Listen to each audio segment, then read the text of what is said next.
Welcome to Coleman Report Live. I'm Bob Coleman. We're talking Main Street. Small business lenders that help it grow. Lance and Katie, good to see you both. Chris Hearn is out. He's on a plane somewhere, so we do not have Chris with Tuesdays. But Lance, Katie, we have a great, I'm excited about this presentation. We had a lot of fun putting it together, and we're going to be talking restaurants. Near and dear to my heart, Bob. Yeah, we got stats. We got a bunch of good stuff. So let's get to it. Number one, your best guess. When will the restaurant revitalization funding be exhausted? John Winnick says, what is it, Joseph, 1 week? Yeah, he had said 1 week. I am not too far off from what John said. All right, we got some optimistic people.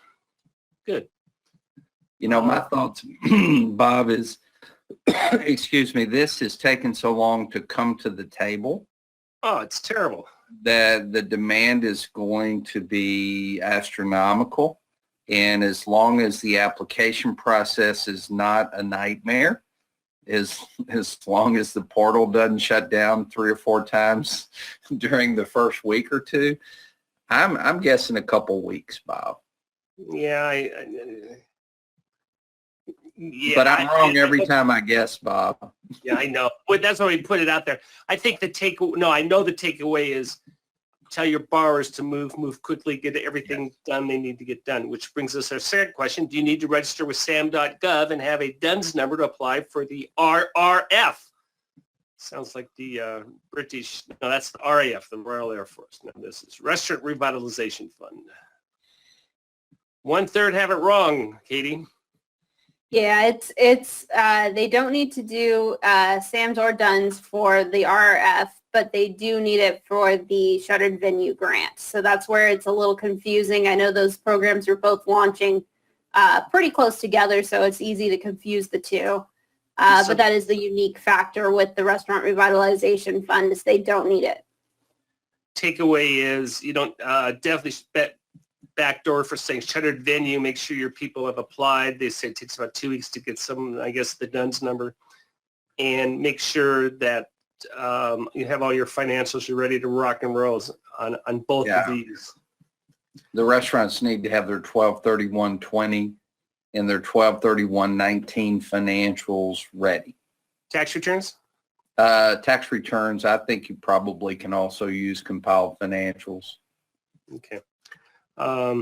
What percentage of restaurant sales are down year on year during the FQ of 2021 compared to 2020?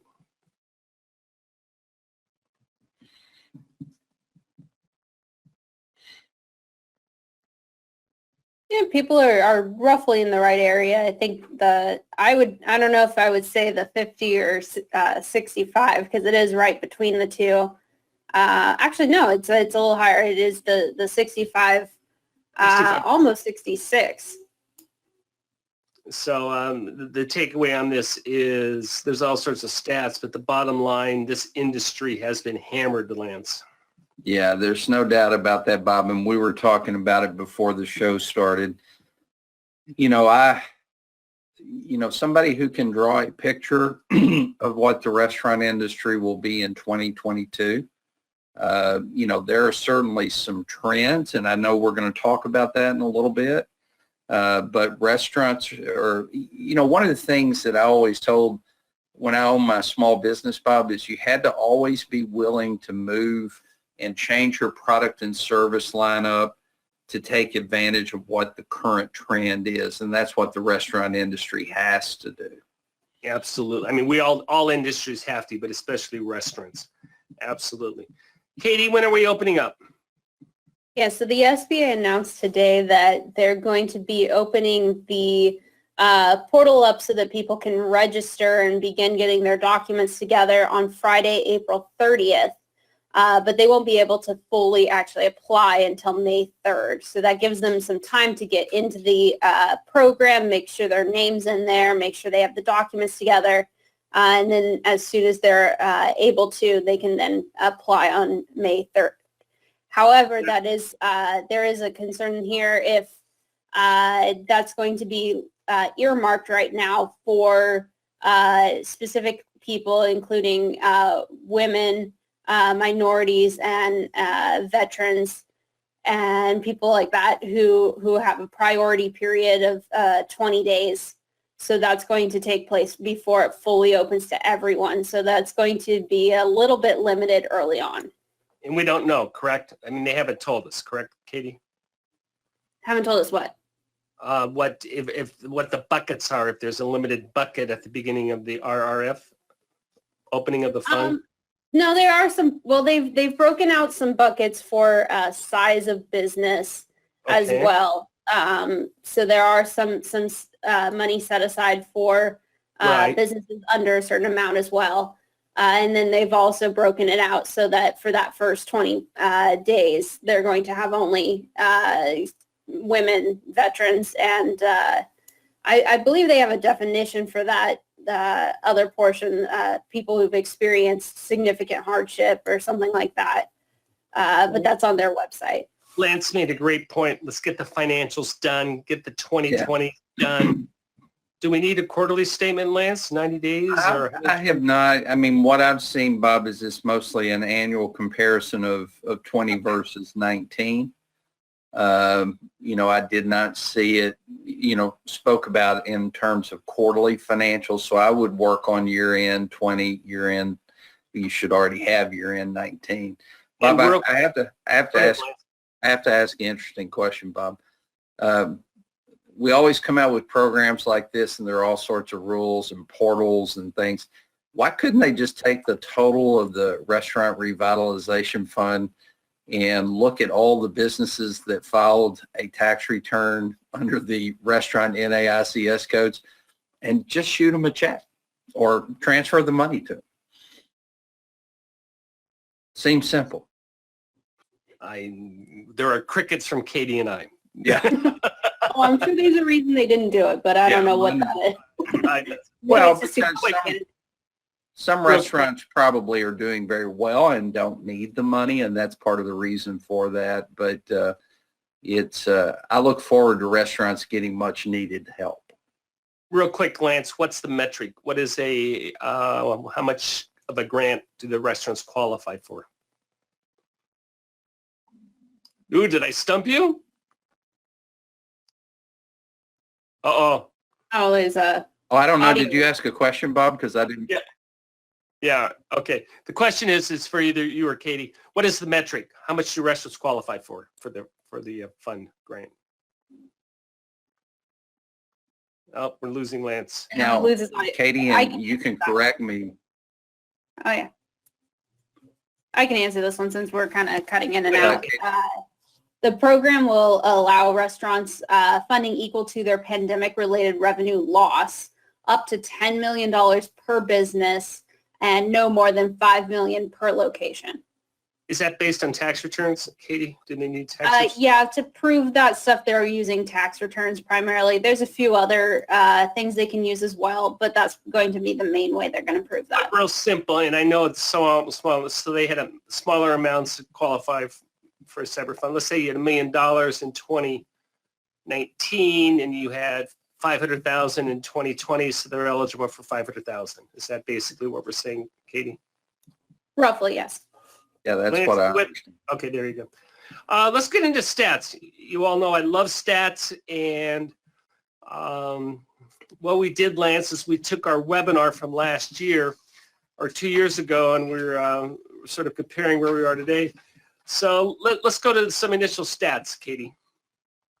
Yeah, so the thing with the restaurant industry is, unfortunately, they were on this trajectory to be a very, very large business, especially in the United States.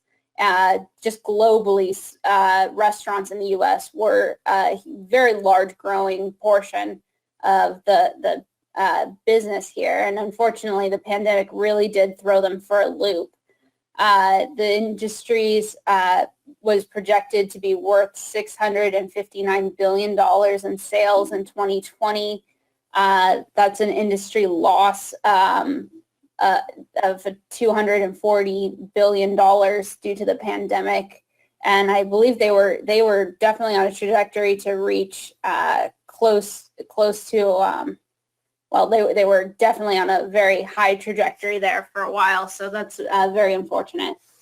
As of January 2021, there was a 65.91 year-on-year decline in customers dining in restaurants. That doesn't necessarily mean all sales are going to be down, though. There has been an increase. By the end of this year, they're expecting about 44.1 million users with food delivery apps. So that is an increasing sector there, but it is it's a shifting industry, and it's something that to be watching. Yeah, and that last line is very problematic. 2.5 million people are out of a job. So did we make a mistake? Yeah, we made a mistake on the poll. We said, what percentage are restaurant sales down? We should have said, what percentage are restaurant sales in-house down? So do we know what total restaurant sales are down altogether, Katie? I don't have that stat right in front of me. It might be 25, 30. Yeah, it does. I don't think it's here. So my guess is around 25, 30%, Lance. Do you know offhand? That's the number that I've heard, Bob. The other thing that I want to point out to our audience, because we have many great SBA citizens on here who are looking for opportunities, Bob. Restaurant sales are down, but grocery store sales are up. Yeah. Well, yeah, people got to eat. I mean, people are still eating, just differently. Very good. What we thought would be fun. Oh, by the way, the reason why we're covering this, I should have said this at the beginning, is restaurant financing is going to be very critical for the rest of this year for your portfolio, especially with that 90% guarantee. That's going to make lending attractive to restaurants. I think there'll be a great benefit of that 90% guarantee, but we still need to be, restaurants still have tremendous losses. There are profitable loans to be made, but we need to be careful. But this is what we said in 2019, Lance. We said disruption is here. So we were right. Absolutely. We said know your classifications, and I think we have a sheet on that. But there's different categories between fast food, quick serve, which is you walk in, there's no tipping, and different classifications do very well. The Applebee's, Chili's concept are having a very difficult time. Go back, Joseph. We said carriages the first C, or you get paid back. Capital's the second C. Maybe you could even argue you can flip those. We talked about SBA lending traps.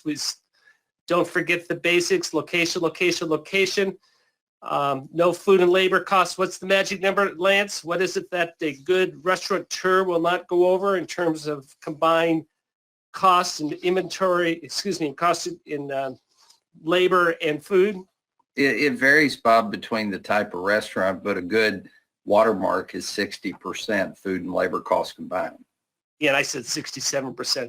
But that's one of the questions you ask your borrowers. They need to know that number right off the top of their head. Now, Bob, my 60% comes from having a dad who was in the restaurant industry for 25 years, and his numbers were always more conservative than. Well, he also worked the floor. Yeah, I mean, he's working his tail off. We want to know what employee hiring strategy. That's very important still. We still need minimum Yelp scores. We talked about online food delivery, which is shot through the roof. Healthy and local, that may have taken a back seat to where we are. We talked about working capital strategy. And obviously, we never would have guessed these government stimulus programs would be there to help out. And we said, talk to your owners about restaurant strategies. Now, in 2019, delivery was over 19% of sales. And you can see this chart, and Katie, this chart is out of whack. Obviously, 2021 and 2022 is going to be almost an elevator straight up. Absolutely. That's a huge industry, especially due to the pandemic. A lot of people have switched to calling in orders or opening up an app and ordering. I don't know if the local thing, thinking about it, that might still be somewhat popular because people want their food delivered hot still. So they might still be looking at pretty local. At least that's still popular up where I live. But absolutely, these apps are definitely going to take off and be a huge part of restaurants in the future. We predicted this, casual dining, Applebee's, Chili's, Ruby, Tuesdays continue to slump. Those numbers are just have tanked for that sector because you can't get in there. And if you're going to do a takeout, no offense to Applebee's, but you're probably going to go somewhere else than I won't, you know where I'm going to go with that. Anyway, but understand the niches, understand what's happening. And a lot of the bankruptcies are in this arena. These what we said were our top. Oh, this is interesting chart. Obviously, Lance, you and I talked about this a couple years ago, and yeah, we were talking about it's here. Well, it's not only here; it's the new way to do business. Oh, there's no doubt about that, Bob. And you look at Grubhub and you're like, how could they be dropping? Well, there's a lot more competition in the marketplace for delivery of food now. Even in a very small community like I'm in, there are multiple options. Yeah, Uber, the restaurants will deliver themselves. We talked about trends for 2019. This is interesting. We talked about cannabis-infused drinks and food. You're seeing that now. You're seeing that in California. Zero waste cooking. I don't quite remember what that was, but I don't think we're all that concerned about that right now. Globally inspired breakfast dishes, global flavors and kids' meals. What's interesting about this, Katie, is we're talking about menus and we're talking about ways to improve, make it a better dining experience. And a lot of that's gone out the window. We just want it delivered. You hit the nail on the head, Katie. I want it hot. I don't want, when I order my drink, I don't want all the ice melted. I don't want, and I want it hot. I don't have to want to throw it in the microwave. So a lot of these takeaways have been replaced with logistics and fast delivery.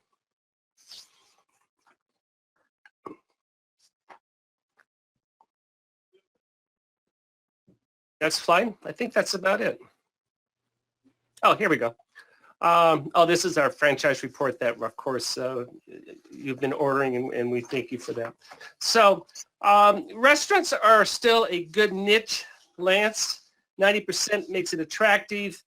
It helps the cash flow of the borrower. But when we're going to do a webinar on this next month. But the trends, I think, very much that we're going to come up with are logistics, delivering hot, quickly, and the ease to the consumer and not having to jump through a bunch of hoops with their apps. Well, and this is where the COVID worksheet or the COVID discussion comes into play. How have you changed your business in response to the pandemic that we've been through? If you have a business that's trying to do it the same way they did 10 years ago, that's probably not a good candidate for a loan. Yeah, 3 years ago. Or even 2 years ago, Bob. But if you have somebody that's moving and changing and refining their product and service offering, there's still a lot of good opportunities in this industry. And I think we need to be a little bit more specialist in terms of, hey, is this restaurant serving a luncheon crowd for office space, or is it what is the crowd that we're serving? Is it dinner crowd? Are we serving Microsoft employees on their lunch break? They walk in with that plan, Katie. The lender's probably going to go, see ya. Yeah, especially with a lot of people working from home now, that is a concern. Yeah, very much. Anyway, fascinating industry, interesting discussion. Lance, good to see you back. You're looking chipper. I can tell you're getting stronger every day. Look we got the smile on them. I feel better, Bob. I get tired real quick, but other than that, I feel good. Well, I know you. I'm glad you're okay. A lot of other people have had we all know people who, obviously, we all have our stories. So I'm glad to see you back in the saddle. Katie, good to see you as always. Thank you for your insights. And this concludes the show. And thank you for joining us today for Coleman Report Live and for supporting America's Main Street, one entrepreneur at a time. Have a great day.